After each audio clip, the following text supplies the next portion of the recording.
All right. Hi, everybody. Welcome to the show. It seems like we just did this, but I just did a live premiere for the new Steve and Stuffy video. And now here we are, just, 40 minutes after that ended for our Ask Away show. So, thank you all for joining me. As always, hi, Leto Anor in the chat. As always, if you have questions for me that you want, Jamie, I'm glad you're here. Let me get through my spiel, and then before I get to the patron questions, I have something I want to show Jamie J as well. So anyway, I'm about to answer some questions from Patreon patrons, and I'll do that first, and then I'll turn to the live chat. So if any of you in the live chat have questions that you want me to address during the show, just hold on to them, and especially if you are planning to be generous and donate like a super chat or something, please hold on to that until later in the show when I turn back to the live chat, because once I start answering patron questions, I'm not really going to be looking at the live chat until I get through that. So I would hate to miss your question or your super chat or anything like that. So hold on to all that stuff until I say, okay, now let's turn to the live chat. But before we get anywhere else, Jamie J informed me during the live chat in the Steve and Stuffy premiere that today is her birthday. So happy birthday, Jamie. And actually, there are two other people who wanted to pass along their birthday wishes. And I hope that this works. I tested it right before I went on the air, and it seemed like it would be okay. So let's just see, shall we? Ooh, look, it's the time tunnel. Okay. All right, fellas, whenever you're ready. Wait, what are we doing? Oh, I want you to say happy birthday to Jamie. Who the fuck is Jamie? Oh, Jamie is a friend of ours and a subscriber to the YouTube channel and big fan of both of you who has a birthday today. So I thought it would be nice if you two said happy birthday, Jamie. Yeah, I can do that shit. Happy birthday, Jamie, baby. Wait a minute, I need more information. What do you need? What do you want? Alright, what are this Jamie person's pronouns? I believe they're go by she or they. She or they. Okay. Oi, Jamie. Happy birthday. Oh, but you didn't even use the pronouns. Well, it's nice to know, isn't it? All right. Happy birthday, baby. Happy birthday. God, I hope this was worth it.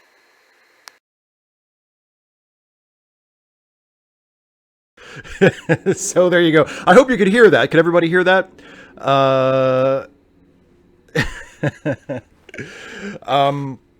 Yeah, so assuming that worked correctly, there was Jack McPherson and Toby Benson saying happy birthday, Jamie. I hope that worked. And Jamie, if you want to contact me privately, and if you want to contact me privately, I can send you a copy of that so you have your own copy of it for yourself.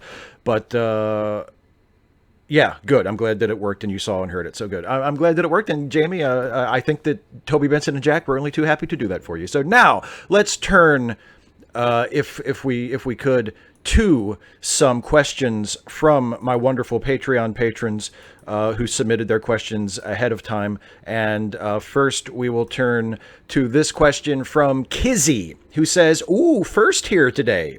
Have you ever read any of the Star Trek beta canon books? As a Voyager fan, yes, we do exist, I have enjoyed reading the books that continued the story. I've been struggling with Architects of Infinity, though. Just wondered. I have not read any of the recent ones. I have not read, I think the last Star Trek novel that I read was, well, I listened to some audiobooks. I listened to the audiobooks of some of the Spock versus Q stuff. Actually, I don't think those were novels. Those were like radio dramas, so they probably don't count. But like Leonard Nimoy and John Delancey did these radio dramas where they played Spock and Q, and they kind of did little two-hander plays, and they were kind of cool. And I've listened to, and of course I listened to the audiobooks of some, not all, but some of the William Shatner novels, which are not even beta canon. Like They're not even acknowledged by the rest of the books. They're so out there. But I think the last time I read one of like the proper novels was a long, long time ago, like back in the 90s. I think I know I read Reunion, and I read Imzadi, and I read Federation. Maybe one or two other ones that I can't think of off the top of my head, but I haven't read any of the like the relaunch ones, the ones that are set after the films and the TV series. So I can't comment on that. I don't know which ones are which, and I don't really have an opinion on them because I haven't read them. But I think it's cool that it's the closest we'll probably ever get to, for instance, a Deep Space Nine season 8 is getting those novels, and it's pretty cool. So yeah, sorry, I can't be more of give you a better answer for that, but I haven't read the novels. Next question is from David Colby. One of the major problems with capitalism is that it encourages what makes a profit, not what makes a good. And this struck me while I was reading through Twitter and skimming through YouTube. Social media doesn't have to be this way. Like, I think a lot of us are being tricked into thinking that human nature, which I don't think actually exists, naturally produces the way that Twitter and YouTube comment sections work. And do you know how I know that this isn't true? Absolute right. When I was a teenager, my mom found a website for me to go to called Absolute Right so I could learn the writing craft. While I no longer hang out there, what I do remember is that it was extremely well moderated. People got 2 to 3 chances before the ban hammer came down. And you know what the result was? An exceedingly pleasant website. Yes, it sometimes got a bit fractious in the politics and current events subforum, but the conversation was several dozen steps above normal political discussions on Twitter.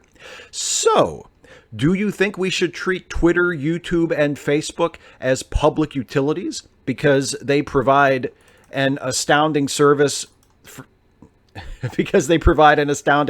for social good, communication, media sharing, and so on, but are being hamstrung because they are built to make a profit? There's no profit in hiring a bunch of mods that ban bad actors. There's no profit in reducing your clicks and interactions and engagement. There's no profit in getting rid of the Nazis. But if they were funded by a chunk of taxes with the stated goal of providing their baseline services to as many people as possible, maybe they'd actually be run well.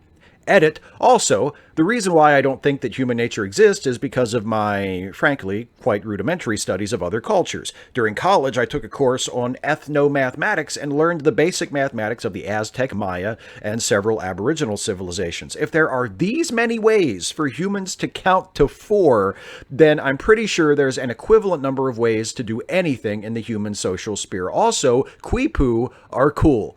And quipu, I believe, are the beaded sashes that I think were used for record keeping in some way by the Aztecs, I think. But anyway, great question. And yes, I agree with you. I don't know if, I mean, it's one of those things. It's like in a perfect world, in principle, you wouldn't have to treat them like utilities. You wouldn't have to essentially nationalize social media platforms in order for this to happen. You could, the companies themselves, YouTube and Twitter and Facebook, etc., could just decide to actually start responsibly moderating their platforms. And you're right, it is not human nature. It is not, there is no reason why Twitter, for example, has to be a garbage fire. Twitter is the way it is because the people who run Twitter and the people who decide what you are allowed to say on Twitter and who gets to stay on Twitter and who gets banned from Twitter, etc., the people who make the rules and then choose in what cases to enforce those rules, they are the ones that make it that way. They decide what goes and what doesn't. It doesn't have to be the way it is. One of the reasons why Twitter is not as bad as some other places on the internet is because it does occasionally enforce its rules, and it does have a certain level of restriction placed on what kind of content is allowable, and it is moderated and curated just that much. If it were moderated and curated a lot more robustly, like the Absolute Right website you discussed, or really like any decent web forum, any decent message board that has moderators and rules that are enforced so that there is a level of civility and decorum, and things like hate speech and abuse and harassment are just not allowed. Like, there's no reason why you couldn't do that on Twitter. Yes, it would be a lot more expensive. It would be a much bigger job because Twitter is a much larger platform. And yes, it would potentially cut into Twitter's profitability because you would be banning a certain number of viewers and a certain number of users, and you'd be turning off a certain segment of the potential user base. But the result would be a much, much, much more useful and enjoyable experience for everybody. Now, do I think Twitter, Facebook, YouTube, etc. are going to do that of their own volition? No. I think there's either going to have to be a significant pressure from the consumers that forces them to do it, that basically convinces them that it will be worse for them if they don't do it than if they do, or the government is going to have to step in. And before the government in the United States steps in, a couple of things would have to happen before that. For instance, we would have to have the widespread acceptance and implementation of hate speech laws in this country, which we don't really have, unlike many, many other Western countries that have laws on the books to discourage and punish hate speech. And somehow they still have free speech, and they still have, relatively free democratic societies, even though they ban hate speech. Funny how that can work. But yeah, we'd have to have that first, and then the government would have to step in and say, there's too much hate speech on your platforms, you have to do something about it. But yes, I agree with your question completely. I agree with the premise of your question completely. The various social media platforms that we talk about that are home to such awful content and behavior and abuse and harassment and hate speech, they do not have to be that way. It is not a natural state. They could be curated, they could be moderated, and the result would be a better experience for everybody except the haters and abusers, and who gives a fuck what they want anyway. Next question is from M. Greenwood. Hi, Steve. I have been binge watching your videos for about 3 weeks, and I love them. If you're ever in Denver, I'd like to buy you a beer. One thing I have noticed, most of my YouTube consumption up to this point has been history and science documentaries, lighthearted info channels like Today and I Found Out, and the occasional foray into non-drama beauty content. I've never watched anything from the atheist skeptic community before finding you. Your Star Trek videos are a powerful gateway drug, by the way. Never once have I typed in the name of a creator to find pages of response videos that are basically just backlash. You're an intelligent, socially minded individual with a great attitude. I'm scratching my head about this, as I honestly don't know what there is about you that's unlikable. I can see how fundamentalist Christians and others who hold to a more conservative religious view would have an issue with you, but so much of the response content isn't from them. So why all the hate? Hope you have a great week. M. Greenwood. Well, it's thank you for saying such nice things, by the way. I can see certain things about myself that other people might find unlikable, but the things that I would consider unlikable about myself are not the things that are the impetus for those response videos.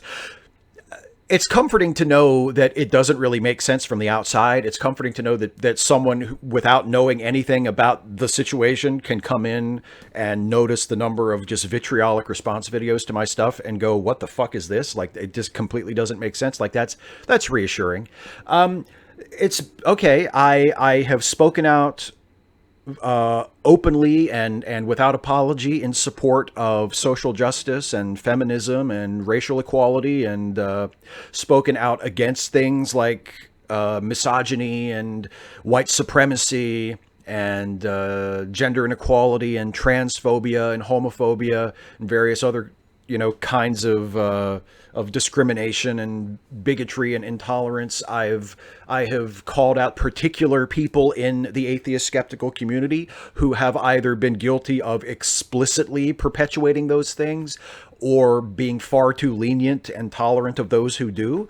And that just rubs certain people the wrong way. People that I personally don't care about pissing off. Like all those people who made those response videos, all the people who like those response videos and think that that is a fair portrait of me and my work, I could not care less about making those people happy. Like, I don't want those people to watch my videos. I don't want those people to be on my side. I'm not trying to argue with them and win them over. They mean absolutely nothing to me. I ignore them. I pretend that they don't exist, and I don't waste a second of my time making the content of my YouTube channel, worrying about what they're going to think of it or what they're going to say, and I sleep like a baby at night. But I think that's the reason. I'm reading a book now I'm almost finished reading the book White Fragility, and White Fragility is about racism, and specifically about racism as it is practiced and perpetuated by white people. And it's applicable, I think, to a broad range of biases and prejudices that we all have, particularly white people, because we are among racial groups, we are the most privileged in the United States and the Western world, and parts of the world that were colonized or influenced by the West. But it works the same. It works the same with all kinds of prejudices.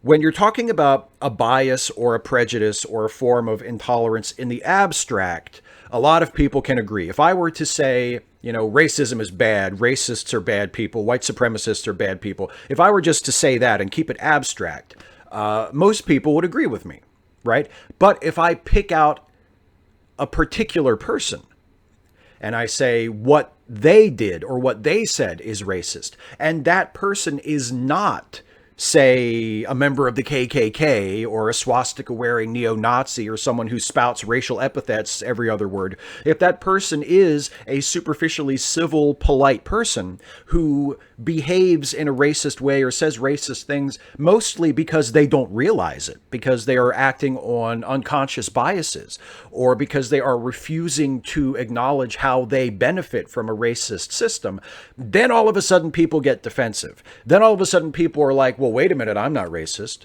or I'm not sexist, or I'm not homophobic, or I'm not transphobic, which is a big one in the atheist community at the moment, because a relatively prominent atheist YouTuber who posts under the name Rationality Rules has made several transphobic YouTube videos and has just blatantly denied that they are transphobic. It's an example of, I guess you could call it transphobe fragility. Or cis fragility. How about that? That's a better analogy to white fragility. It's cisgender fragility. People who are cisgender, who don't think of themselves as transphobic, who think of themselves as good people, and well, only bad people can be transphobes, and it's only transphobia if you mean it that way, if you consciously intend to insult or inflict harm on trans people. Anything other than that, and you can't blame me for that. I have the best of intentions. I'm an ally to trans people, right? That's pretty much the Rationality Rules, and unfortunately now the atheist community of Austin position apparently is, well, as long as it's not conscious, willful, malicious transphobia, then it doesn't count, and everybody should just be given the benefit of the doubt, and nobody should be, punished or challenged on that. And that's not going to get us anywhere. That's not going to fix anything, because so much of the problem is unconscious bias, is problems that we contribute to, and I include myself in this. I don't exempt myself from this at all. Like, that's the point. We all contribute to these problems. We all exhibit these problematic thoughts and behaviors without even realizing it. So when someone points it out to us, we can't get defensive. We have to acknowledge it and try to internalize it and try to do better, And a lot of those people who make those response videos got so incensed at the mere suggestion that feminism was still a valid and needed social movement in this country, or that racism was still a serious problem that needed to be addressed, that racism did not just magically go away in the United States when Barack Obama was elected president. There are so many people who felt so threatened and personally called out by that, just by me and other people like me making just broad statements. I don't make videos attacking individual people. Like, go through all my old videos, you won't see videos with like other YouTubers' names in the titles by the dozens talking about so-and-so as an asshole and blah, blah, blah. But so many of them took it personally, thought that I was talking about them and I was attacking and insulting and degrading them, and they lashed out and they made all of those reactionary videos. And I think it's that kind of fragility that underlines a lot of it. And there's also the fact that YouTube rewards people who make those videos. Like, if you make a video about me and it gets 100,000 views and you monetize it, you just made a lot of money on that video. And YouTube doesn't give a shit. YouTube doesn't care if it's an abusive video. YouTube doesn't care if the video is a form of harassment or the video promotes reactionary, bigoted politics. YouTube doesn't care. If YouTube makes money off of it, and then it puts money in your pocket. So it was incentivized as well. Something similar happened to Anita Sarkeesian on a much, much larger scale. than has happened to me. Like the amount of hate directed her way just dwarfs the amount that I had to deal with by many, many times. But it's the same sort of thing. Fragile people who felt personally attacked and threatened by someone expressing a relatively benign progressive viewpoint that called out behaviors from people that they identified with, and they thought, well, I'm not a racist, I'm not a sexist, that's bullshit, and they go on the attack. So I think that's part of it. That's a big part of it. Next question is from Josa. Is Trump's approval rating an indication of widespread racism and a lack of empathy among those worse off, among white Americans, or simply partisanship where they believe any Republican president, senator, rep is better than a Democrat? As Forrest Gump once said, maybe it's both. I think actually it is both, but I think one feeds into the other. I think the partisanship and the sort of the team aspect of it, where, you know, you're either on our side or you're on the other side, part of it is fed by the other factors that you mentioned, by the racism, by the lack of empathy for people from different backgrounds or with different problems, the different who lack different privileges and that sort of thing. I think that feeds into, you know, well, I'm a Republican and I would vote Republican because Republicans don't put up with any of that crap. You know, Republicans aren't going to let these immigrants come in and overrun us, or Republicans aren't going to punish people for not using the right pronouns, or whatever these people are afraid of, whatever these people are resentful over. They identify their team, their side, their party as the side that is going to fight against the things that they're afraid of. And that feeds into the team aspect of it, the partisanship of, well, I'm going to vote for so-and-so because they're Republican, and the Republicans are better than the Democrats because they're going to hurt these people, which is basically the Republican platform. You know, vote for us and we promise we will hurt these people. These people that you don't like, we're going to hurt them. We're going to hurt them. We're going to hurt them. We're going to hurt them. So yeah, I think one feeds into the other there. Next question is from Riley Dosh. Which of Star Trek's recurring characters least deserved their rank and position? Conversely, who most deserved a promotion from the beginning, but never got one? Oh, well, the obvious answer to who most deserved a promotion, I mean, how do you not say Harry Kim? Like, you know, poor Harry was an ensign for 7 years. And people say, oh, but the ship was trapped in the Delta Quadrant. And, you know, well, she could have at least promoted him. I mean, I understand, like, you can't, not everybody can move up to a different job when you have a limited number of personnel and you're in a unique situation where the ship is trapped away from the rest of Starfleet and you can't, you know, there's not as much upward mobility. But you could have at least promoted the poor guy. He could have continued to you know, work the same position, but at least give the guy a promotion, would you? I mean, you know, so I would say Harry is the one who most deserved it and never got one. Who least deserved it? Who least deserved their rank or their position? That's a tough one. I mean, the easy answer to me would be Counselor Troy, because she was a lieutenant commander by rank for most of the series, and then eventually became a full commander in season 7. And there's really no reason why she should be a lieutenant commander or a commander. But I pick on Troy a lot. I don't really want to pick on Troy. But at the same time, I can't really think of anybody else off the top of my head who deserves to be the rank that they are. So I guess we're going to have to just go with that. Sorry, Deanna. I look forward to seeing you in Picard. Next question is from Danny K. Hi, Steve. Thanks for all the great content you've put out over the years. Who are some of your biggest comedic influences? Oh, what a great question. I love to talk about this kind of shit. My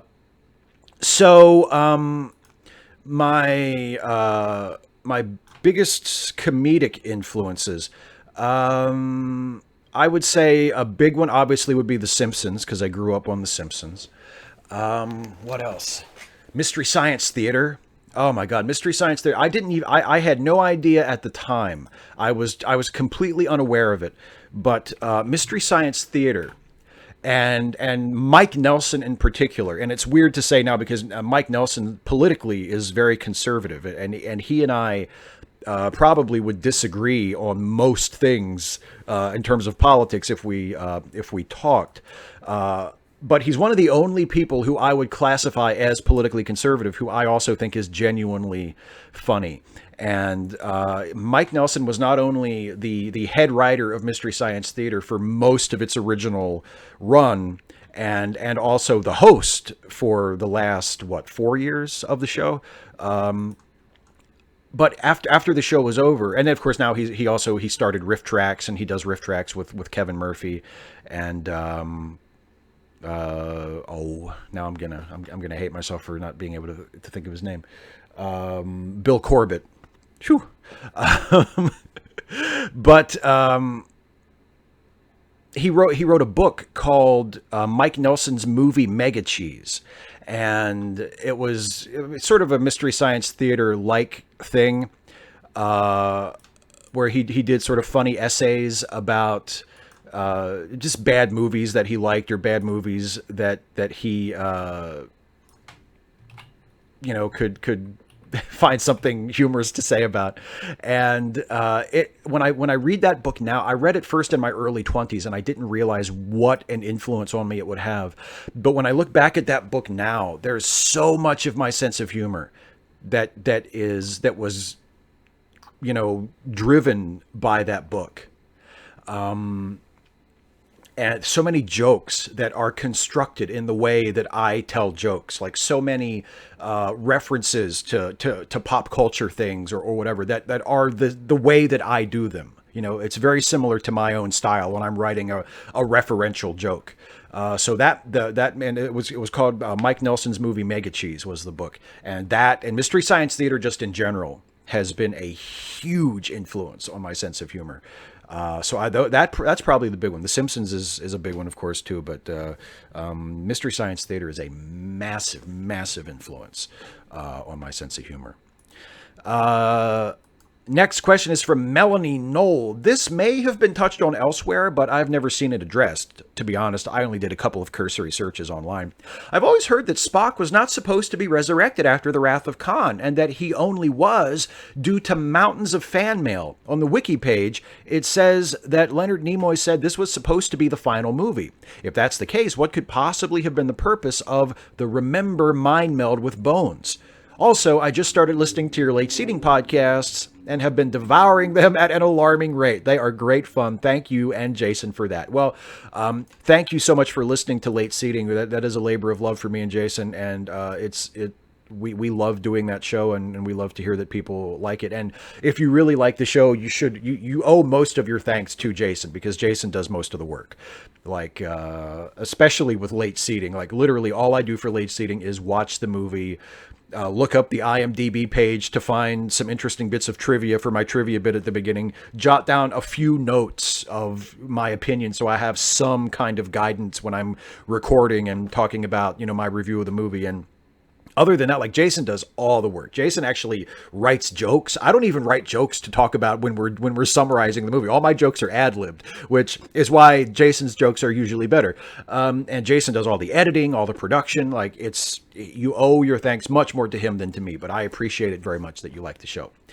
And yes, originally Star Trek II was thought to be the last Star Trek movie. The main reason why they made it was to try and recoup a little bit more of the cost from Star Trek the Motion Picture. Star Trek the Motion Picture was so expensive that they made the second movie hoping to capitalize on remaining interest in Star Trek following the first movie, and just to have a movie that was at a much lower budget that would make more of a profit. But they weren't planning on going beyond Star Trek II. And yeah, so they killed off Spock thinking this was the last thing. And that's absolutely true.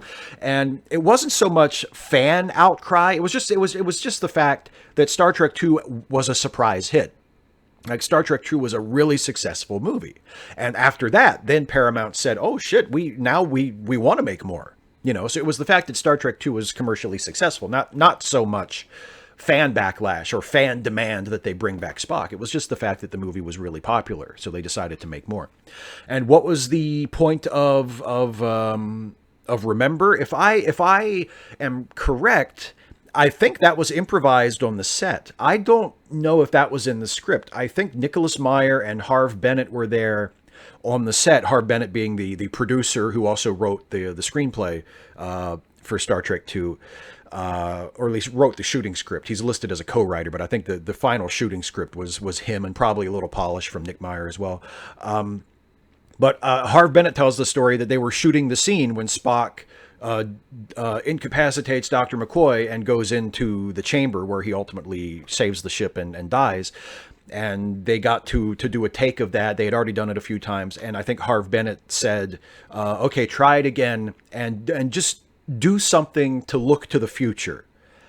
And so Nimoy improvised the mind meld to McCoy and saying, remember. And that's it. And I think they left it in there because, it gives a sense of continuity to Spock's death. Like it gives a sense of meaning to Spock's death. McCoy is his closest friend who is there at the time.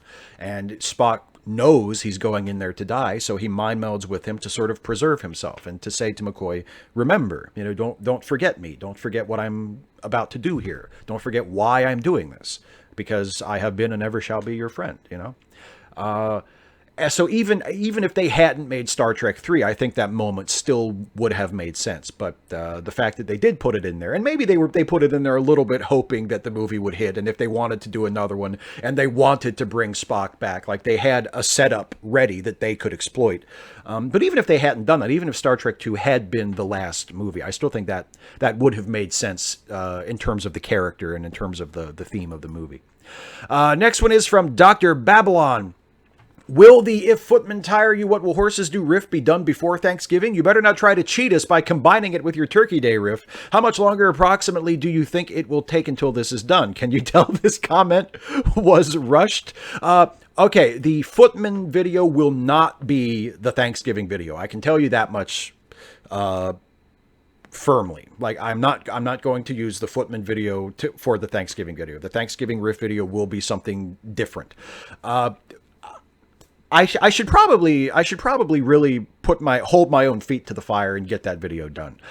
Because I think, as I mentioned, I think the last time you asked about it, Dr. Babylon, I believe the script is finished, or at least a draft of the riff script is finished. So I should probably find time in the next couple of weeks maybe to record that and then really get to work on actually doing that video. Because it's getting on to like 2 years overdue. And it's the only video of mine that I've ever promised that I've taken this long to deliver. So I do want to get that done soon. But no, it will not be the Thanksgiving video. The Thanksgiving riff video will be something different. Next question is from General Contact Unit Problem Child. How morally acceptable do you think it is for non-Americans or non-Brits to laugh at all the bad things that are happening in our respective countries because your people elected Trump and we voted for Brexit? On the one hand, I get the Schadenfreude angle. You lot have always been annoyingly proud of how free you supposedly are. And our lot have always been delusionally nostalgic about how supposedly great things were when we ruled the world. I get why foreigners, especially ones who live in the countries one or both of us have fucked over in the past, might want to laugh at the fact that we're about to turn into an economic backwater because of hubris, or the fact your country has been taken over by an inept fascist. Seriously, he's not even a good fascist, because of how badly set up your political system really is. I get all that. But on the other hand, there's a lot of people, particularly poor, disenfranchised people, who didn't vote for Trump or Brexit, who are suffering or likely going to suffer because of all this.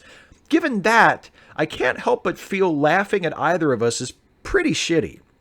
Basically, I suppose I'm asking, is making fun of the political situation in the UK or the US punching up or punching down? Punching down or punching up, excuse me, I flipped them. I think it depends on how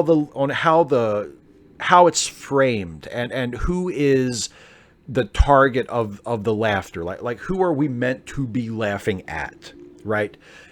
I agree with you. If you frame it in a certain way, it can come across as you are laughing at the misfortune of suffering people. And even though they are people who are suffering in two of the most powerful nations on earth, you're still laughing at the suffering of people who are powerless to do anything about their suffering, who are being exploited and disenfranchised. And there's nothing, there's nothing funny about that. And that's not fair.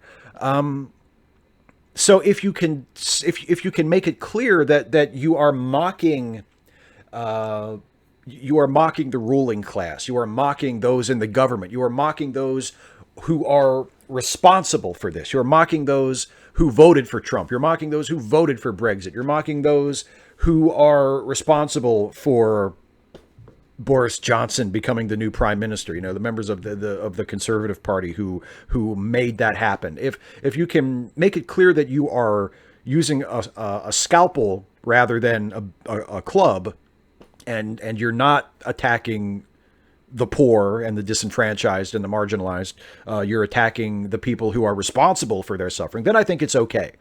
But you're right that it can, if you're not careful, it can come across as, ha ha ha, boy, great job, Americans, or great job, Brits, and you're having a laugh at the expense of suffering people. So I think it's good to keep that in mind and try to tailor and sort of focus our laughter, our derision, our jokes, our sneers at the right target. Next question is from Villa Lade. There is a grand tradition of episodes that are cultural or social analogs to current or past times. Some of them paint with a broad and sometimes crude brush, like Let That Be Your Last Battlefield. Loved your take on that, by the way, without referring to specific events. But there are many episodes that are much more specific analogs, or can be readily interpreted as such, like TOS's A Private Little War, TNG's The Drumhead, DS9's Covenant, or Voyager's Living Witness and Distant Origin. Which of such episodes do you think are most poignant? Oh God, that's a great question. Yeah, Let That Be Your Last Battlefield is a great episode, but it is a bit heavy-handed even for Star Trek. I just watched The Drumhead again the other day, and I think of the episodes you mentioned, and of the ones I can think of that would fit this category, that seem to be referencing like a specific event or a specific episode from history rather than just sort of a generic like social ill. I think The Drumhead, which I think is mostly an allegory of McCarthyism. I think The Drumhead is the best episode, and I think The Drumhead is the most poignant one because the message is that these attitudes and the danger of this sort of thing will always be with us. It's an episode that kind of puts the utopian future of the Federation on pause for a bit to remind us, they're still human beings. They're still subject to prejudice. They're still subject to paranoia. And these kinds of things can still happen, even in the perfect utopian world of Star Trek's Federation, right? We still need to be on guard against witch hunts like this. And that's a depressing message to say, even if we get to the Star Trek future somehow, we'll still have to be on guard against these sorts of things. But it's also a very important message because I think that's true. I don't think we'll ever get to a point in history, no matter how good things are, no matter how many of our problems, economic or social, that we are able to solve or at least wrestle to the ground, there will always be the danger that the worst parts of our nature will take over. And I think that's an important message for us to remind ourselves of. And there's never a bad time for that. And also, I just think of all the episodes you named, I think it's probably the best episode of all of those. So I would say The Drumhead. But those are some of my favorite Star Trek episodes, the ones that are clearly referencing something specific in our history and saying, here's the deal with this, Next question is from John Burnsy, and looking into, please mind the quotes, capitalist society, there have been massive breaches of data that Congress have gone yawn to, but social media companies are under the microscope when it's Congress who's doing something photo-oppy. In a perfect capitalist society, the government would be coming down hard on these corporations, but the U.S. isn't capitalistic. No matter what happens at a comic convention, you need lots of volunteers to make it work. A group like Gamergate or its political opposite that will only cause problems for your most vulnerable members, and and those are volunteers. No head of a convention would ever choose the free speech of a disruptive individual or group over its, have I mentioned, their unpaid volunteers. My question is this: is it possible that Mark Zuckerberg and the other social media moguls started out with the idea of, I'm going to manage massive amounts of data, and those massive amounts of data will never become an issue? And if it's possible they never thought about it, is it really a surprise that Congress still hasn't thought of it? Thank you for telling me specifically what your question is at the end of that, because that kind of meanders a bit, John. um, I do think I'll say this. I do think it's possible and maybe even likely that the Zuckerbergs and Jack Dorseys of the world did not think through the potential consequences of creating their social media platforms and then using them in the way that they have used them. Like, I don't think that Mark Zuckerberg, for instance, intended to cause the damage that he has caused with Facebook, or that Facebook has caused. But I don't think he thought through the consequences. And I think when it comes to things like using user data the way that it's been used, and I think that's a case of they saw an opportunity to make money. They saw an opportunity to make their platform profitable, which in their minds would not only put money in their pockets, but would also allow the platform to continue and allow it to grow and expand and become more useful to the people using it. And they thought, oh, this is a good thing. And they didn't think about the consequences, or if they did foresee the consequences, they failed to see how dangerous they would be. So it doesn't let them off the hook. I think it's fair to say they should have seen the consequences potentially, or at least when they saw those consequences starting to actually happen, they should have done more about them at the time. But I don't think it was malicious on their part. I think it was just a lack of imagination. And I think the same thing is true of Congress. I think it's a lack of imagination. And also, I think in the case of Congress, unfortunately, with both parties, particularly the Republicans, but the Democrats as well, it's a lack of energy, it's apathy, it's a lack of motivation to actually do something. You know, they because they don't think it's the government's role, or because they think it's not politically advantageous, or whatever their reasoning is. They're not nearly as proactive as they need to be to address these problems, in addition to having a lack of imagination. All right, some random geek. Hey, Steve. I just came across an NPR article. School threatens foster care placement over unpaid school lunches. Joseph Mazur, Mazur, I'm not sure how that's pronounced, the president of the district's Board of Education, is trying to save money as much as he can. So he wants to collect the $22,000 of debt for children's lunches, while the annual budget is for $80 million. Once again, punishing the poor for being poor. And just for chump change. I had other things to say in a previous version of this question, but I just came across this Hill article here. To which @BooRed on Twitter said, to make this clear, an anonymous media influencer tried to clear the debt and was rejected. The CEO of La Colombe Coffee tried to pay off the debt and was rejected too. This isn't about the lunches. It's about the district attempting to remove students in low-income families. To which our friend and comrade Joanna commented on Facebook, trust me as I stand in the crosshairs, there is a war on the poor as they attempt to kill us and steal children quietly and make it seem morally superior. Oh, you can't care for your children, they say. And oops, you're stuck in a fight with the legal system out to get you. Reminder, Joanna begs online in order to live. Links in the description to her PayPal and begging bowl. And another impoverished friend commented, right, it has nothing to do with the lunch money and everything to do with intimidating and punishing poor families. And yet some people will still argue with me that capitalism isn't pure evil. I am sure they will say it is just this one evil district, not the system, or something to mitigate the whole situation. I am not convinced by that argument. Hashtag we must end capitalism. Steve, what do you think about all this? Doesn't the system just want to kill all of the poor? That's what it seems like to me. And that fear and threat of poverty is an excellent motivator to accept crappy jobs and pay. Isn't it? Yeah, and actually, one of my very good friends, Christopher, who is my co-host on Pierre the Chef, has written about this as well, because this has taken place in where he lives. He knows about this firsthand.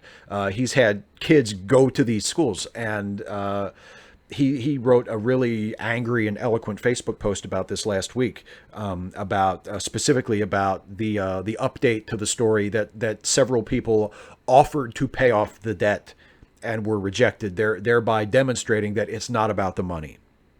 And if it's not about the money, then yeah, it's very difficult to look at this as anything other than an excuse to try to punish poor families. Like I don't see what other reason there is. If it's all about the money, as you point out in the question, some random geek, we're talking about $20,000 in lunch debt against an $80 million budget. And if it is about the money, why not gratefully accept the offers to pay off the debt? You know, what other conclusion can you draw than this person, this administrator, is using this situation as an excuse to squeeze poor families, and to trigger some kind of government action where children will be taken out of homes, you know. That in most cases, I'm sure, are completely fine homes, or are not homes that children should be taken out of, and would probably have way fewer problems if they just had some fucking help with their financial situation. If they just could have a little bit of help economically so that they would not have to worry about how they were going to feed their kids. I mean, look, yeah, this is an example where and it's one of many examples where the capitalist system allows this kind of exploitation, where someone, an unscrupulous, uncaring person, can look at this situation and say, aha, they can't even afford to buy their kids' school lunches. They must be unfit parents. These must be unfit households. Let's step in and take these kids away and put them in the foster system, which is all just rainbows and ice cream, right?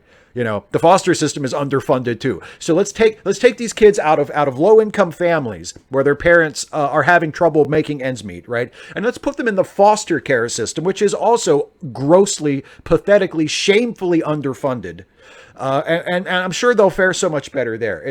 The whole thing is completely fucked and illustrative of what a fucked system all around it is, where you as you say in the question, you punish poor people for being poor, and the threat is we'll take your kids out of your poor house and we'll put them into the underfunded, terrible foster system where who knows what will happen to them there.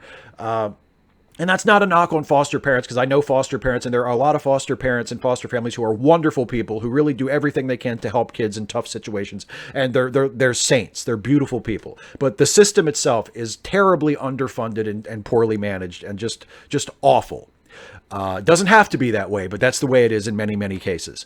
So yeah, it's just a shitty situation all around.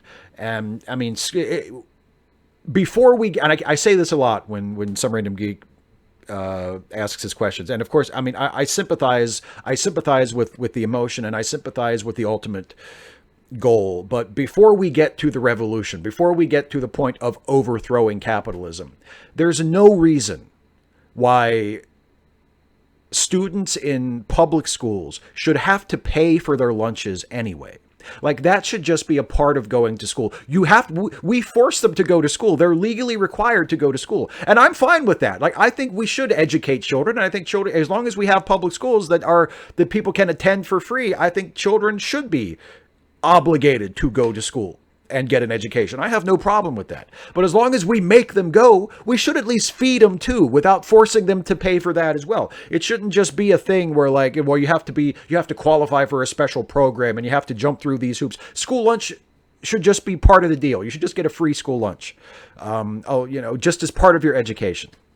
And we could probably afford to pay for that if we raise taxes by like 0.1% on the top 0.1% of income earners in the country. And it would pay for everything we would need it for and more. But we're not going to do that because the people running this country would rather put that 0.001% in the pocket of some rich person who won't even fucking notice it, than use it to pay for services for people that would actually make a difference in their lives. So yeah, it's a shameful fucked situation. And this Mazur guy has no business in his position, and anybody who supports this kind of thing or thinks this is okay, I do not understand where you're coming from at all. I think it's an absolutely horrible, indefensible situation. Next question is from Eric Byer.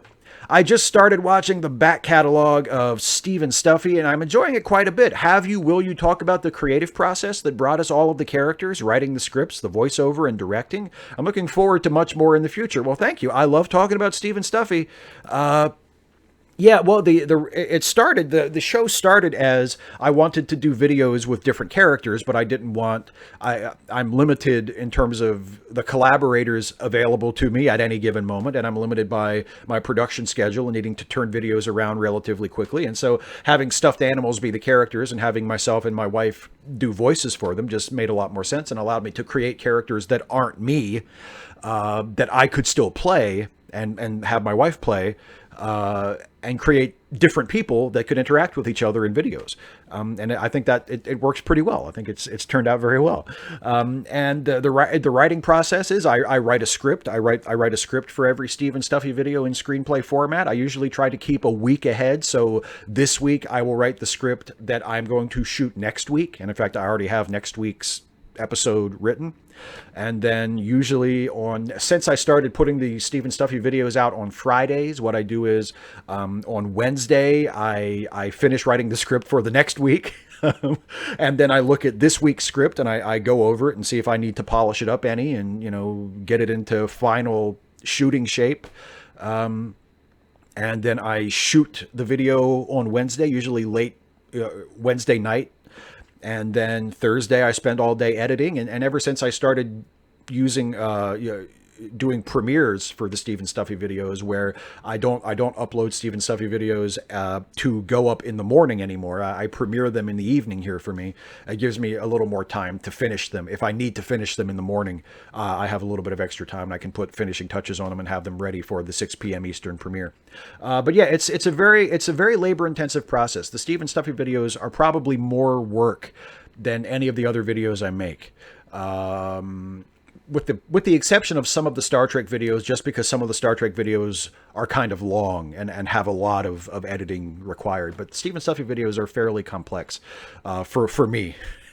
And they take a lot of time to do, but they're very, very much worth it. I enjoy them tremendously. They're my favorite videos that I do, and I'm glad you liked them. And yeah, I hope I have given you some insight into the creative process. The directing is fairly perfunctory. The directing is basically just frame the shot so it looks good. What else? I shoot all my stuff first, and I get everything I need with me on camera done first, and then I shoot the animals. I usually just take stills of the animals to use in the video. And then we do the recording. We record the voices last thing, like that's the last part of the production, and then I go into editing. So yeah, that's basically how it goes. And like I say, I'm very glad you like the Steve and Stuffy videos because they're absolutely my favorites. Ayame, how much would it cost to set up a conversion camp to turn heterosexuals straight? I think that means turn heterosexuals gay, because then it goes on to say overpopulation is a major problem. I think the problem of overpopulation is a little overstated. Like I'm not one to say that it would never be a problem, but at the moment, I really don't think it's as urgent of a problem in terms of the globe as a lot of people think it is. And also, I would not even if it was a problem that we needed to address urgently, I would not recommend conversion therapy, because conversion therapy doesn't work, and it's a form of torture. So no, I don't think conversion therapy would be the way to go, even if we really needed to urgently address the overpopulation problem. Thanks for the question. Andrew C. Hawkins, given the history of U.S. policy and capitalism toward Latin America over nearly the last 2 centuries, e.g. the Mexican-American War, the Panama Canal, banana republics, and all manner of CIA nastiness, what policies do you think we should pursue toward immigration from the South? I've been reading up on the history and trying to crystallize an opinion on it, but I think there should be amnesty for immigrants and development aid for the countries they're leaving. I gloomily wonder if the latter would be futile due to climate change. Yeah, they may have a tough future ahead of them no matter what because of environmental factors. But yes, I agree with you completely. I think aid to struggling countries, to countries that people are fleeing due to violence and economic collapse, which is the main driving factor of people who are coming to this country. I think that's definitely something we should be doing a lot more than we are. And amnesty for people already here, I think, is a good idea. And look, I am someone who thinks that the immigration policy of the United States should, in most cases, be let people in, find out who they are as they come in. And you know what? If they sneak in, if they cross the border without going through a checkpoint, if we find them once they get into the country, just find out who they are, so we know who they are, we know where they are, keep track of them. Don't treat it as a crime. Don't lock people up. Don't put people in camps. Don't treat people like criminals. Just say, look, we just want you can come in. You're welcome. Just let us know where you are and who you are. Let us keep track, right? And if we find out that someone who is legitimately like a dangerous person comes into the country, someone who has a history of like violent criminality, or someone who is legitimately a terrorist or something like that, then we can deal with that appropriately. But we don't treat everybody like that as soon as they show up. And most people who come here just to escape a bad situation, who come here for asylum, who come here for refuge, or who come here looking for work, or for whatever reason, just, God damn it, just let people in. Just, the immigration policy of the United States should not be based on discouraging people from coming here. It should be based on welcoming people. I believe in that Emma Lazarus poem. I believe that should be reflected in policy. Give us your tired, your poor, your huddled masses yearning to breathe free. That is the noblest expression of what this country should be. Never has really been, but what it should be that I have ever heard. It makes me misty-eyed thinking about it. And it makes me depressed that we've never been that. But that's what we should be aiming for. We should be the refuge. You know, we should be the country that people from other countries come to for safe harbor. Like, that's what I want from my country. And we have the resources to do it. It's not this bullshit of like, well, there's just not enough to go around. The country's full. There's no money, blah, blah, blah. Horseshit. Horseshit, horseshit, horseshit, horseshit. We have the resources to do it. We just don't have the will. And I think it's something that we should do. And it's a travesty and a moral stain on this country that we don't do it. Francois Lacombe, hey Steve, do you know a channel called Lore Runner? He makes rumination videos on lots of subjects, Star Trek series among them. He has complete rumination set for Voyager and is currently going through TNG and DS9. I like his style very much, and I'm impressed by his knowledge and insights. I was wondering what you think of him, assuming you know him at all. Well, sadly, I don't think I've ever even heard of him. I've never watched his stuff, but I will take your recommendation into consideration. If I have time, I'll check out the channel and check out his stuff. You have good taste, because here you are. So I'll check out Lore Runner, but I can't say that I'm familiar with that channel. Neo-normie social libertarian president of Earth. Do you think I'm wrong in my view that purity tests are a mistake, and that instead of seeking via stupid sites like Twitter, where words can easily be taken out of context, that we should be looking what we have in common instead of seeking what separates us? Because I'm reminded of the diary of George Orwell in the Spanish Civil War. This same drive to separate people is what destroyed the relationship between the liberals, socialists, and communists, which let the fascist regime take power from 1936 to 1991. Maybe we should win the war, then argue over our interpretations of sexuality and faith, instead of letting Trump win and YouTube be taken over by the alt-right and rapture evangelicals. I think I agree with you to a point. I mean, obviously, if we spend all of our time fighting with each other, then we're never going to accomplish anything. But at the same time, this is similar to the question I answered earlier about overpopulation. Like, I find the concern about purity tests and their negative impact on the left and progressive movements to be very overstated.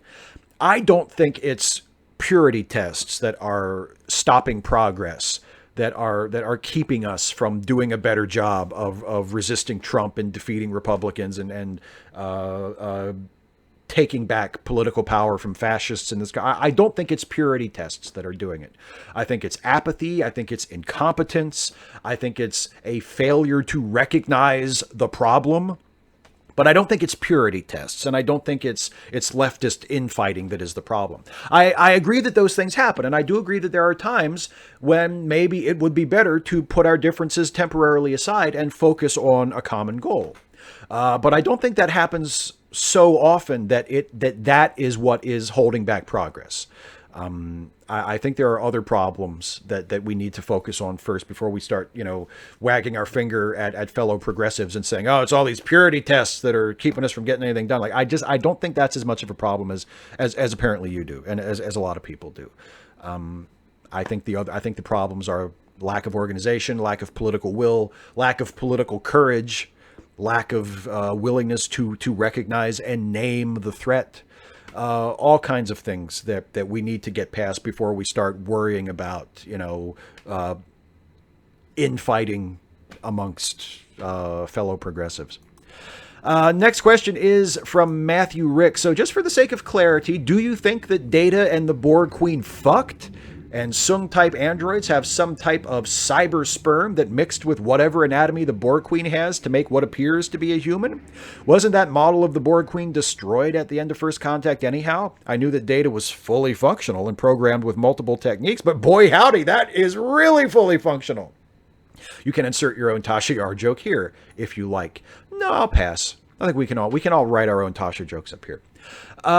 No, I was not speaking literally. I mean, you know what? If they figured out a way to do that and it results in a good story for Picard, more power to them. But that's not what I was going for in that video. I was just suggesting that I think her name is Dal. The young woman who comes to Picard for help. I think her name is Dal. The young woman who comes to Picard for help in the trailer. I was suggesting that maybe she is the offspring of Data and the Borg Queen, because the years roughly match up, the time since between First Contact and now, and there was that scene where Data and the Borg Queen are making out, and then we cut to them later, and it seems like a post-coital scene, sort of. So who knows? Do I think that literally Data and the Borg Queen conceived a child in the way that biological animals do, that humans do? No, I don't think it's literally like that. But in some way, a child was conceived. But I don't really think that's it. Like, I don't think that's who she is. That was just me, throwing out a random guess and thinking, wow, wouldn't it be weird if that was it? I don't expect that to be the explanation for her identity. But no, I was not suggesting that she was literally the offspring of Data impregnating the Borg Queen like a human would be impregnated by another human. Joe McClory, did you catch the Mueller testimony to Congress or even the highlights? What did you think? Personally, it was about what I expected, but far less than I had hoped, save for one part when Representative Ken Buck asked if they could charge the president after leaving office, and the answer was yes both times he asked. Felt kind of good to think there could be justice for at least some of the wrongdoings of the administration in time, maybe. Yeah, I didn't watch all of it. I've watched, like you said there, I've watched the highlights. I thought it was fine. Like, I don't know what people expected. Like, Mueller made it very clear in his press conference statement. I guess you couldn't even call it a press conference. His public statement after he released the report and stepped down from the special counsel's office, that he had said all he was going to say, and most of what he said on Capitol Hill during his testimony was just reiterating things that he had already said either in that statement or that were present in the report. And I mean, that's plenty. Like, I think it's to me, it's frustrating that people felt like Mueller testifying and telling us things we didn't already know is somehow necessary to proceed with removing this president from office, when it's not. It shouldn't be. We have all we need and more right now. We should be moving to remove this president from office. We're not. I don't expect that that's going to happen, and it's incredibly frustrating, but that's the situation. But no, I thought the Mueller testimony was fine. I wasn't disappointed by it because it was exactly what I expected. And I don't think it should have been necessary in the first place to try and move people who don't already support impeachment, especially Democrats. Like, I get Republicans wanting to protect their guy because they have absolutely no backbone and no principle at all. But Democrats, what excuse does a single Democrat have for not supporting impeachment at this point? it's unfathomable to me. So yeah, I mean that's basically what I thought of the Mueller testimony. I thought, oh, this it's fine. Like if we thought that we needed this to go forward, that kind of disappoints me. But apparently, even with that, we're not going to move forward at this point. Blue eyeshadow is logical. I need some Trek related pickup lines. Can you provide me with some? Oh my.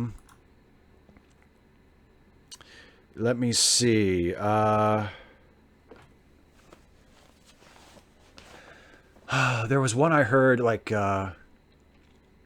baby, you should be wearing a red shirt because you are drop dead gorgeous. Like something like that. You know what I mean? I don't know. Are you the holodeck at Lieutenant Barclay's house? Because you have been running through my mind all day. That doesn't quite work, does it? Because the my mind bit doesn't fit. I don't know. I can't really think of any. I'm sure there are people in the live chat who would be happy to come up with some Star Trek related pickup lines. Those are the best I can do on such short notice. And I really don't think the holodeck one is all that great upon reflection. John Brockman, in one hand you have a baseball bat. In the other hand, a tiny little trump. Could you break the scoreboard? Oh, God damn it, would I try. I would try to recreate the ending of The Natural, buddy. I would try to whack that little trump over the wall, into the lights, showers of sparks everywhere. To hell with breaking the scoreboard. I would break the lights or damn near try. Or better yet, I mean, because I don't know if I probably don't. Who am I kidding? I don't have the upper body strength to hit a ball that far. So I'll give it to a professional. I'll pass it over to a professional ball player and be like, here you go. Just a little, try to smack that fucker into the scoreboard. I would either give it my best shot or pass it along to someone else who had a better chance of getting maximum distance with it. But yes, I think that would be appropriate if you had a tiny little trump like that. And finally, from Larry Yellingman, you have just been appointed the new CEO of Netflix. On your desk is 2 proposals. One reads, renew Tuca and Birdie. The other reads, renew Tuca and Birdie. All right, I should ask a question here. Have you seen Tuca and Birdie? No, I have not, which is why I'm not even sure I am pronouncing that correctly. Is it Tuca or Tuca? I have no idea. I have never seen Tuca and Birdie. I hear it's good. A lot of people say that it's really good. I know a lot of people were upset that it was not given another season on Netflix. So yeah, I mean, God, how much money did they spend for Friends, for Christ's sake? Like, they spent all this money to be able to stream reruns of Friends, and they can't renew one of their more beloved original series. So I do not ask me to explain the Netflix business model. I do not get it. To me, the Netflix business model is like the Underpants Gnomes in South Park. I mean, it's spend millions of dollars for streaming rights to 25-year-old sitcoms, ? Profit. Like that seems to be the situation. I do not get how Netflix is profitable, but apparently it's profitable enough to keep going. I don't know how long it'll last, but apparently it's profitable enough to keep going. We'll see how Netflix does when the Disney streaming service starts, because I never thought I would ever say this as someone with a history of very anti-Disney attitudes, but I think I'm going to have to subscribe to this Disney Plus streaming service when it starts in, I believe, November, because it's going to have all the Marvel stuff. It's going to have all the Star Wars stuff. It's going to have The Simpsons. Like, every episode of The Simpsons is going to be streamable, apparently, day one. I mean, that's worth it right there.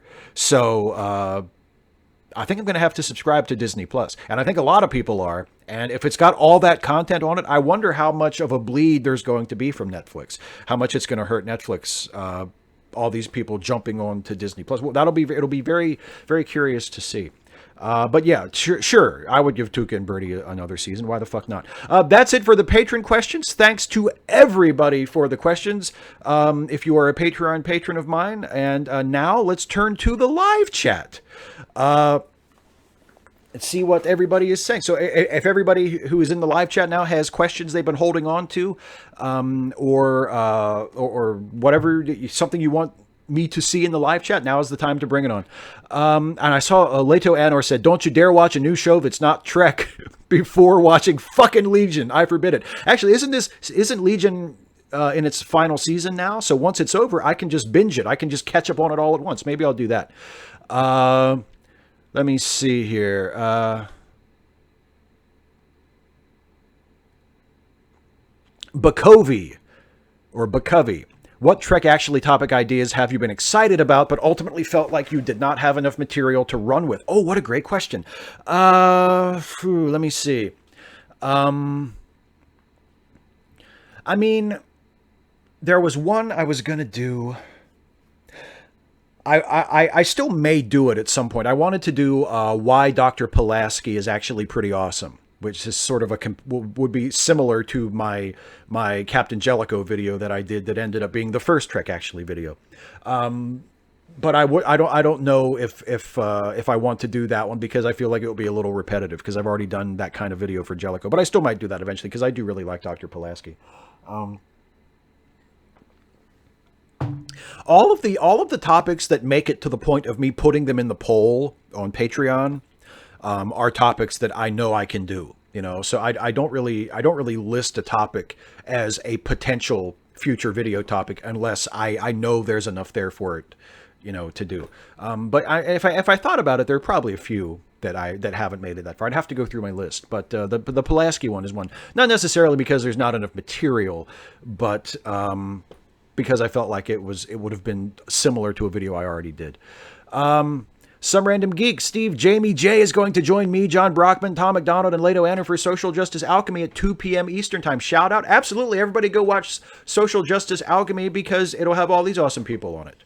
Some Random Geek, John Brockman, Tom McDonald, Leto Anner, and Jamie J. That's going to be awesome. So yeah, everybody check that out. Let's see, Phoenix Flosion, Steve, if given infinite money and resources that you could only use to run a wrestling promotion, who would you sign and what direction would you take the company? Boy, I would sign Kazuchika Okada. I would sign Cody Rhodes. I would sign The Revival. I would sign Jonathan Gresham. I would sign Jay Lethal. I would sign, if I had enough money to entice Punk out of retirement, I would sign CM Punk, because it would be great to have a big name. I would sign Awesome Kong. I would sign, Charlotte, probably Charlotte Flair. Asuka. Who's another? Oh my God. Tessa Blanchard. Oh Jesus, Tessa Blanchard. I should have mentioned way before. Tessa Blanchard would be the rock around which I would build my entire women's division. Yeah, those are some I would love to hire. For commentators, I'd love to get Mauro Ranallo. I think he does a great job. I think he's wasted in WWE. But yeah, those are, and what direction would the company take? I would want it to be old school pro wrestling. Kayfabe would be completely inviolable during the show. Like, there would be no hint of wink, wink, it's all fake. There would be no talk of sports entertainment or performances. Like, the fiction of the show would be that wrestling is 100% real, and wrestlers are competing against each other to see who gets paid the most, who gets highest in the rankings, who gets title shots, who is the best of the best. Like, it would be presented within the bounds of the show. It's completely legitimate. I just got a super chat from John Burns. Thank you so much. Comment about Star Trek included the comment, "I think Let This Be Your Last Battlefield is a little heavy-handed about the history of the Middle East. When has it not had a war?" Yeah, that's a good point. It's been a very violent region of the world, due in large part in recent history to colonial involvement. Yeah. I'm not sure what that has to do with Let That Be Your Last Battlefield, because that's like an anti-racism allegory. But yeah, okay, I agree. Thank you for the super chat very much. Aaron Shuck, what is your most loved ship in a bottle episode? Oh boy. Best ship in a bottle episode. Cause and Effect on TNG. I love that episode. This is one where they're caught in the time loop, and each time through they figure out a little bit more about what the situation is, and they're finally able to break out of the loop. Yeah, I think Cause and Effect is probably my favorite bottle episode.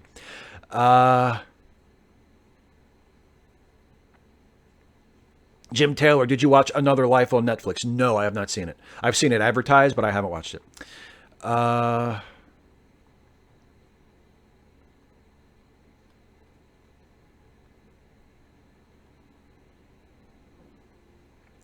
255 AD. Everyone got mad at Trump for not listening to that ISIS victim. Should we also be mad at her, a Nobel Peace Prize winner, for agreeing to meet with Trump in the first place? I wouldn't say we should be mad, but I would say disappointed. I have said before, and I still believe this, I don't think anybody should ever meet with Trump for any reason. I don't think anybody should accept an invitation to the White House, period. I think this president should be completely rejected and treated as illegitimate. So I'm not necessarily mad, but I just don't think that's helpful. Oh, Francois, the last Pierre the Chef livecast. Why wasn't it uploaded? Technical problems. Horrible technical problems. The show was an hour and a half. The live stream kept cutting out and coming back in and buffering, and it was just awful. When the show was over and it was archived to my YouTube channel, of the 90 minutes that we actually did, only 46 minutes was actually there. So the technical difficulties basically made the show unwatchable. It stopped and started and skipped ahead, and it was basically a lost show. So that's why it's not there. And it's a shame, because that was a really good show. Scott G, I recently went back and rewatched your 5-year-old long-form vid on homophobia. Are there any old videos you consider going back and redoing, especially with all that's been happening? Yeah, I've wanted to do another video about whether or not we live in a police state for many years, and I just haven't got around to it. I think about it, and then I get on to something else. But I did a video about 6 years ago, maybe even longer now, responding to right-wingers at the time under the Obama administration, who were saying, oh, it's a police state, the government is an authoritarian, blah, blah, blah. And my response at the time was, oh, get over yourselves, it's not a police state. And now I feel like and it's not just that everything is different now. There's a lot of things that were going on then that I wasn't paying attention to. Like, for instance, police brutality, racial disparities in criminal justice and corrections and that sort of thing, where I think, especially from particular perspectives, it would be fair to say that there is at least a de facto police state in place in the lives of many people. So I would revisit that video. And there's probably other ones too, if I went back through my catalog and looked at it, that I could do better now, that I'm more informed about than I was back then, or that I could update to better fit present circumstances. I just got another super chat from another one from John Burns. Anti-racism allegory that ends with war footage from World War II, mainly from the destruction of Germany, who followed a lunatic into war. Sorry, my bad. Yeah, okay. Yeah, that makes sense. Yeah, that makes sense. Okay, and thank you once again for the second super chat. I really appreciate it. David Colby, if any religion in the world could be true, which religion would you choose to make real and 100% accurate? Oh my God. I mean, I guess the one of the major world religions, the one that would be the least horrifying would be Wicca. So I guess I would probably have to go with that. I don't know. I mean, I guess because it was created as a joke religion anyway, I mean, Pastafarianism wouldn't be that bad, I guess. But yeah, of the major religions that are actually sincerely practiced by people, it seems to me that Wicca is the least offensive of them. And I guess Buddhism, you know. But yeah, it's tough. I don't know. Abigail. Have you seen CW's Pandora? It seems to be trying to be Star Trek Academy. I haven't seen it. I'll try to remember to check it out. Progressive liberal. Here's the only Trek pickup line I know. Are you a space station? Because you are deep space fine. Now we're talking. Pedro R. Noguera. Hey, Steve, I was wondering, is there any other show other than the Orville that could cross over with Star Trek? Thanks from Brazil. There's a pronunciation. It's Nogueira for the pronunciation. Okay, Nogueira. Any other Star Trek, any other show besides the Orville that could cross over with Star Trek? I mean, it doesn't have to be a sci-fi show. I think comic books have been doing crossovers with Star Trek for decades. There's been a Star Trek and Superman crossover. I think there was a Star Trek and X-Men crossover. There was just the last couple of years there was a Star Trek and Green Lantern crossover. So why not do Star Trek and the CW's Arrowverse? Why not do Star Trek and Supergirl and the Flash and Arrow? Come on, Star Trek and Legends of Tomorrow. That's perfect. Star Trek and Legends of Tomorrow would be a great crossover. Secular Scholar, would you join Antifa? I wouldn't say no. I mean, if there was an Antifa group in my area that was very, very active and that wanted or needed my help, like, I wouldn't be against, I mean, why would I close the door on being an anti-fascist? Like, I think being an anti-fascist is very important, especially now. So I might. Sure. Aaron Shuck, if there was one alien food in the Star Trek universe, what would you eat? Actually, even though most Klingon food is styled to be deliberately kind of off-putting to humans, there are some Klingon dishes that I might try. Not gagh, but what was it? There was something that Riker ate in the season 2 episode when he did the officer exchange, and he went to serve on the Klingon ship for a short time, and he was eating the Klingon food before he went to kind of familiarize himself with Klingon cuisine. And there was something, I forget what it was called. I don't know if he even named it, but it basically looked like a gigantic shrimp cocktail, and it looked kind of good. So I might try that. Another Star Trek pickup line from Devil Fox. 7 of 9, baby, you are 11 of 10. I like that. Walter White, Steve, have you ever met your favorite Star Trek actors? No. I was at a convention. I was at a regional horror convention several years ago where Denise Crosby was there, but I was there tabling for a film company that I was working with at the time, and I did not get a chance to go up and say hi to her. But that was the closest I've ever come, and I would have loved to, because I really love Denise Crosby. And as I said, as I established in my Tasha video, I really, really enjoyed the character of Tasha Yar while she lasted. No, I've never actually met a Star Trek actor. Josh, the NES nerd. Question about Worley. Love those videos, by the way. We've seen him when he is being himself to a camera, but how crazy would he get in a social situation like a neighborhood barbecue? Yeah, he would be pretty tough to take. I think as long as he were comfortable and he were surrounded by like-minded people, he would come across as pretty normal and pretty level-headed. But if he were confronted with something that challenged his beliefs or inflamed his prejudices, yeah, he could get pretty off the wall, I imagine. As we've seen in the videos, he does have a bit of a temper. He can fly off the handle in the right circumstances. Miriam Tangay, did you go to the now closed Star Trek experience in Vegas? What do you think of a Star Trek ride or theme park? No, I never got to go to the Star Trek experience in Vegas. Jason went, and he tells me about it frequently to rub it in. But I never got to go. There's a theme park around here in my general area. I think it's about a 3 or 4 hour drive from where I am, called King's Dominion. And in the 90s, it was owned by Paramount. And of course, Paramount also owned Star Trek at the time. And so it was called Paramount's King's Dominion. And there were Star Trek themed attractions there. And I went there once, and it was kind of fun. It was sort of like a Disneyland kind of thing, where like there were characters walking around. There were people who walked around in Starfleet uniforms or, in Klingon costumes. And it was fun. It was cool. And there were a couple of like Star Trek themed attractions and rides and a gift shop. They had a lot of Star Trek stuff. But that's about it. I mean, it was fun. Like, I was a kid when I went. I think I was maybe 11 or 12 when I went. And it was super fun, but I never went to Star Trek Vegas, unfortunately. John Brockman, fuck, marry, kill, Data, Troy, Janeway.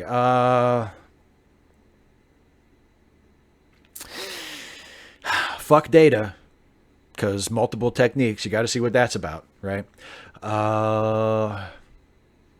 Marry Troy, kill Janeway. It's tough because I wouldn't want to kill either one of them, but Janeway deserves to be punished. Janeway got all those people lost on the other side of the galaxy for 7 years, and there has to be a reckoning for that. Actually, maybe marrying me would be the reckoning. Maybe it would be worse on Janeway. Maybe it would be more of a punishment for Janeway to marry me, and we could just put Troy out of her misery.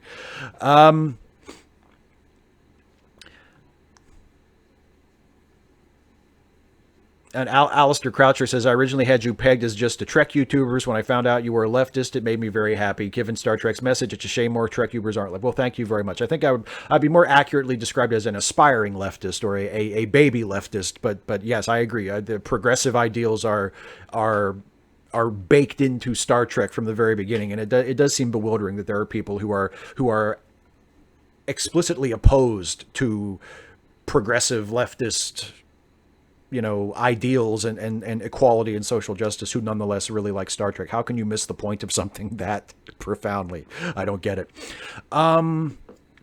J Hibbit 1, most overrated movie and most underrated movie. Boy, that's a broad category. Most overrated ever, at least for American cinema, probably Gone with the Wind. As an adult, I have never enjoyed Gone with the Wind. And we did it for an episode of Late Seating, I think last year, and Jason and I both agreed that it was a grossly overrated film, and that it's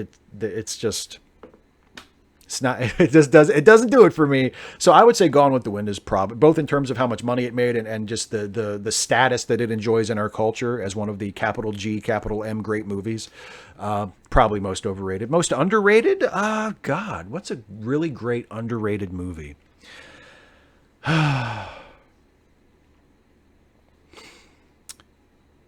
I mean, I would say there's a lot of them are cult movies. Like I love Harold and Maude, but people who have seen Harold and Maude tend to really like it. It's just that a lot of people haven't seen it. But that's probably as good of a as good of an answer as any. Harold and Maude is a very good movie that hasn't been seen by as many people as it deserves to.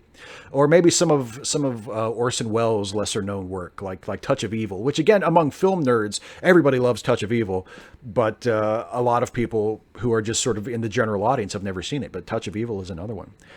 Just a brilliant movie that outside of film nerd circles isn't like well known or well loved.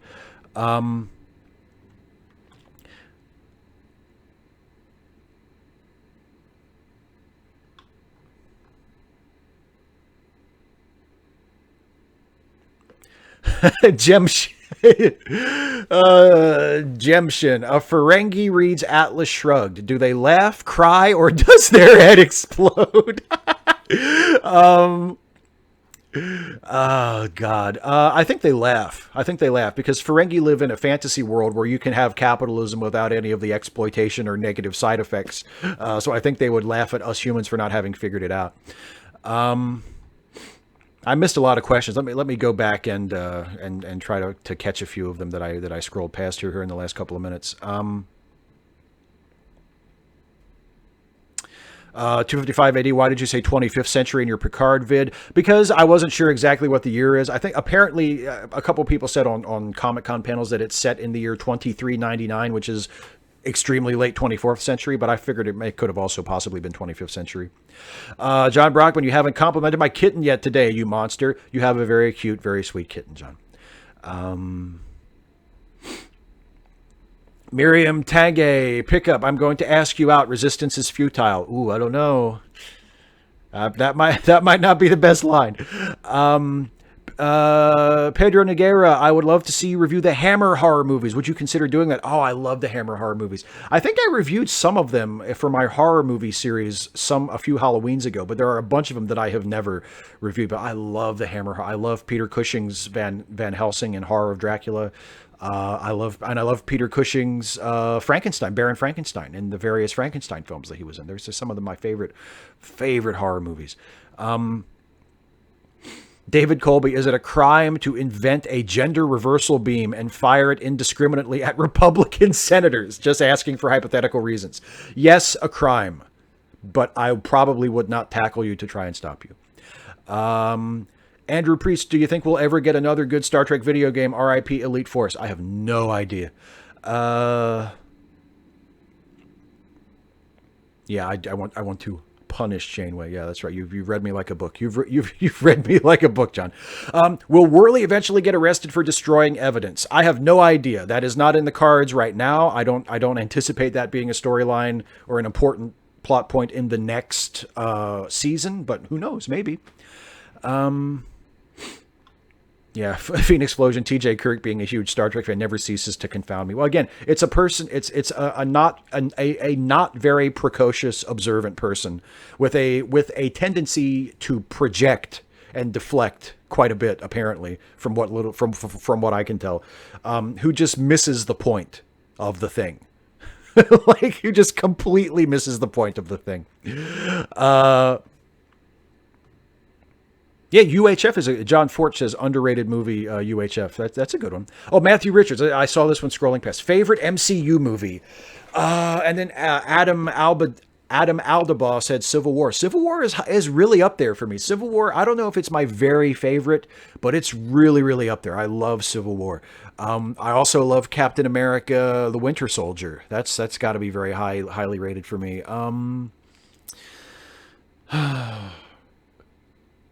And what was there's one more that I think bears mentioning is sort of just ahead of the pack.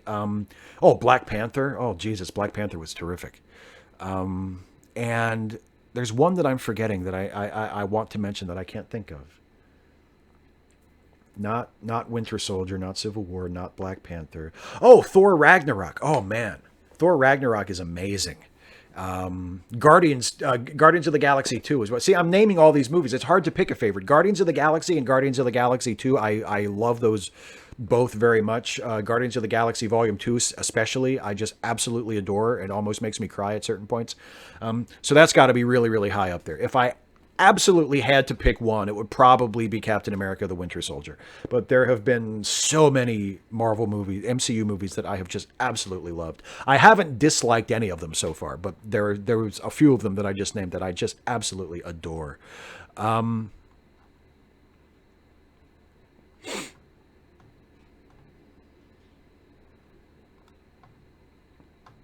Okay, one more. I'll answer this. Thank you for the reminder about Chris Pratt. Leto Anor. That sucks. And not only is he a sex pest, but apparently his political views are kind of fucked.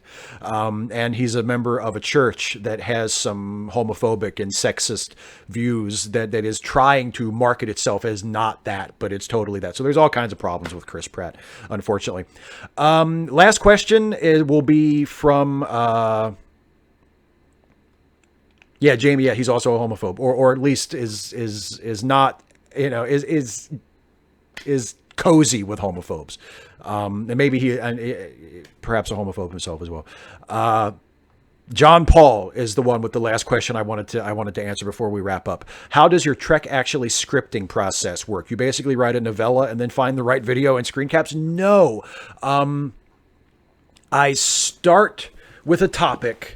And the topic has to have a thesis, so it can't just be for a proper Trek out. Oh, thank you for the super chat, John. My court martial of Lee included discussion of German Field Marshal Manstein. The reason Manstein was from a Prussian military family, and being court-martialed would have been a great dishonor. And by the way, I do want to do that. I'm eventually going to try to actually do that court martial of General Lee video. I think that's a great idea. Greek, I will remind people about the charity links after I finish this question. The Trek actually scripting process is I come up with a topic, I come up with a thesis for something about Star Trek I want to talk about, a question I want to answer, a particular issue from one of the shows or episodes or spanning the franchise that I want to explore. And then I decide what episode or episodes I want to focus on. And then I write with those. So I have to have those pieces in place before I start writing. And I write the script complete from beginning to end. And then I go back and I put in jokes and I put in visual gags if I want to have something happen on the monitor behind me, or I want there to be a particular image on screen at the time. I make notes to myself for that stuff. And then I shoot everything with me on camera, record the voiceover. and then go back and then start collecting all of the images that I'll need and start piecing it together. But the writing process always starts with a specific topic and a thesis for the video. Like, what do I want to accomplish with this video? So that it's not just, oh, hey, this was a good episode, let's talk about this. There actually has to be a focus to it. So that's the writing process for Trek, actually. That's how it starts. All right. Now, as some random geek was kind enough to remind me there, before I let you all go, please do not forget about the charity links in the description of the video. If you have a few dollars to spare this week or this month and you want to help out some of our friends who unfortunately need some help to make ends meet or to get out of a tough financial situation, please, please, please consider helping our friends out. Links are in the description of this video. I also want to remind you, as I always do around this time, that the only reason I'm able to continue doing this is because of my wonderful Patreon patrons. If you enjoy what I do here on YouTube and you can afford it and you think I'm worth it, please consider becoming a supporter of this channel with a monthly donation through Patreon. You can go to patreon.com/Steve Shives. And one of the several perks of being a patron that is relevant to this series is that patrons can pre-submit questions for Ask Away before it goes live. So you'll be guaranteed to get your question answered on the air if you pre-submit it as a patron. And I put up posts the Monday before an Ask Away stream that says, post your questions here, and it's only for patrons, and you can post your questions there. And that's just one of the things that you can do if you're a patron. So patreon.com/Steve Shives. I also want to remind you, if you enjoy specifically the Star Trek stuff, you should check out the Let Me Listen family of podcasts, and particularly the Star Trek themed comedy podcast, The Ensign's Log, that I co-host with the brilliant and hilarious Jason Harding, who has started doing Opinionville again. You should all go to his YouTube channel, Opinionville, and check out the new Opinionville video if you've missed that. And in addition to The Ensign's Log, Jason and I also host a movie review podcast called Late Seating that was mentioned a little earlier, where we take a look at classic films that have a certain reputation, either as good or bad, and we decide whether they deserve whatever reputation they have. So check out Late Seating and all of the Let Me Listen podcasts at letmelistenpodcasts.com. And one last super chat from John. Thank you very much for your generosity, John. From John Burns. Also, remember, the economics of Star Trek isn't as important as the story, which is something that right-wingers don't seem to appreciate. Yes, I agree completely. They seem to draw all the... I got a comment from someone in one of my videos where I wondered like how a right-winger could find something to enjoy in Star Trek. And they actually said, well, it's not all liberals and progressives. There's conservative representation in Star Trek too. What about the Ferengi? And I was like, oh my God. Like, how could it be this far over your head? You don't get that the Ferengi are making fun of you? Like the Ferengi were created to satirize and mock right-wingers and capitalists and Rand bots and, free market fetishists. Like, the Ferengi are a joke. The Ferengi are a satire. That's not conservative representation. That's a joke at your expense, dipshit. Like, how do you not get that? Anyway, that's it. Don't get me started. Thank you all so much for watching and for joining me for another one of these. I'll see you again to do this again in another 2 weeks. I appreciate the super chats. I appreciate the patronage. I appreciate the questions. I appreciate the attention. I return you now to your lives. Thanks for watching, everybody, and I'll see you next time.